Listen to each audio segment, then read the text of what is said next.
Hi, and welcome to Geno's Picks, where after a lost season, and by that I mean all of our previous seasons, which were lost by one giant sore loser, that'd be YouTube, who nuked all of the past 15 plus seasons of my picks because those pricks are still pissed off that as good as Daddy was, picking around 55% against the spread, he was 100% spot on about the pin prick that they mandated on people that we're still feeling the effects of today. And while it may have cost me a job or two, I heart you losers, at least it didn't cost me my health, my life, and my dignity.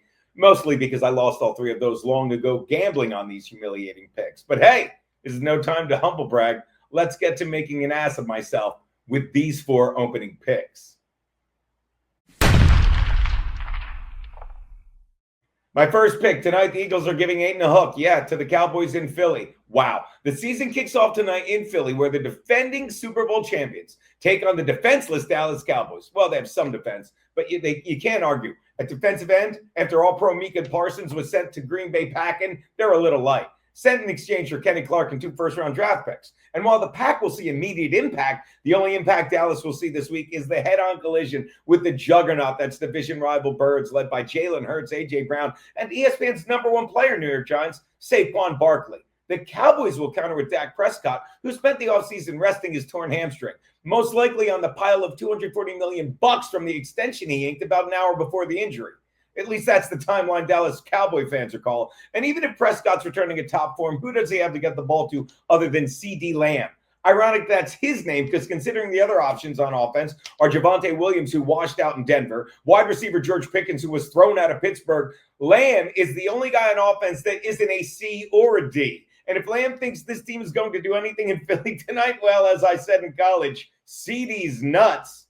Please give me the Birds and lay the 8.5. My next pick, the Cardinals are laying 6.5 to the Saints in Nolans. Look, I am sorry, but you do not have to touch this one because I'm about to tell you to put your money on a 7-point road favorite that won just 8 games last year. But sorry, not sorry, as I just can't wait to pick against the B word. That is Saints' new defensive coordinator, Brandon Staley. Oh, my God.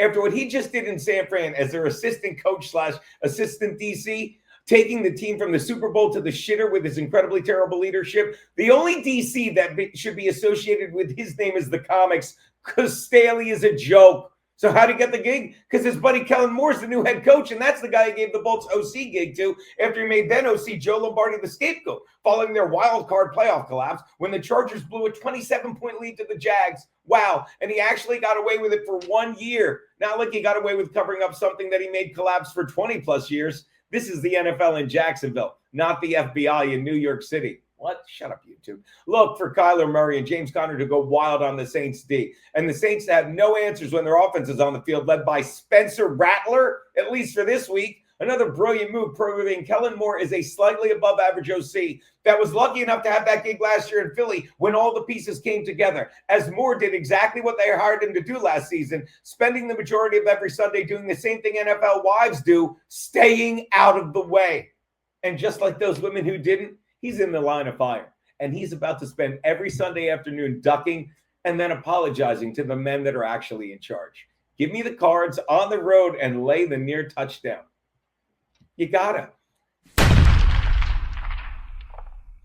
My next pick, the Texans are getting 3 from the Rams in LA. Get ready to ban me, YouTube. Good news, Rams fans. QB Matthew Stafford says he'll be playing in this game after struggling the entire preseason with a sore back. Well, I sure hope he has some extra padding on that back, considering there's a very good chance he'll be on it all afternoon, at least way more than he's used to when he has all-pro left tackle Alaric Johnson protecting his blind side, because he probably won't. Johnson, even if he suits up to play, will not be at his best or may even be at his worst after missing the better part of the last 2 seasons with blood clots. Because the only thing that has less of a shot of getting through the Rams' offensive line to the quarterback when Alaric Johnson is there is Alaric Johnson's own blood getting through to his heart with the blood clots that are there from the COVID shot. Fuck you, YouTube. So, yeah, even if Johnson is in the lineup, much like the CDC, the NFL is lying to you about how effective it will be. Sorry, Rams fan, but if you take them to cover, you're going to be vexed. And don't blame me. I ain't the one who got Johnson vaxxed. How you doing, YouTube? Liars. Give me the dog, Houston, and the 3 I'm getting. Which brings me back, double your money Monday night. The Vikes are laying 1 hook to the Bears in Chi-Town. The NFL's latest OC, anointed wonderkind, head coach Ben Johnson, takes his new staff to face the best coaching staff in the biz, in my opinion, in the Vikings and Kevin O'Connell. But Johnson's already saying all the right things to get his team motivated. He went with the traditional speech saying the team had a lot of weapons and it was a matter of using them. When I would have just said, this kid, Caleb Williams, is a magician. I've seen him turn more incompletions into sacks than any quarterback in the history of the NFL. If this kid had any tighter grip on the ball when it was time to release it, he'd be doing Thai massage.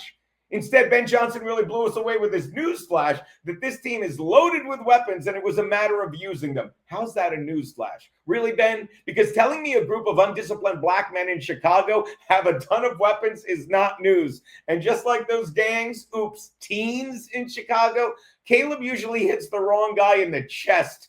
The only problem is the Viking cornerbacks will be able to get up and keep running. J.J. McCarthy starts his career off with a W. Give me the Vikes and lay the 1.5. Those are Geno's picks week 1. I'm back in the studio or the brick wall with my sign next week. Good luck from the Catskills, my men.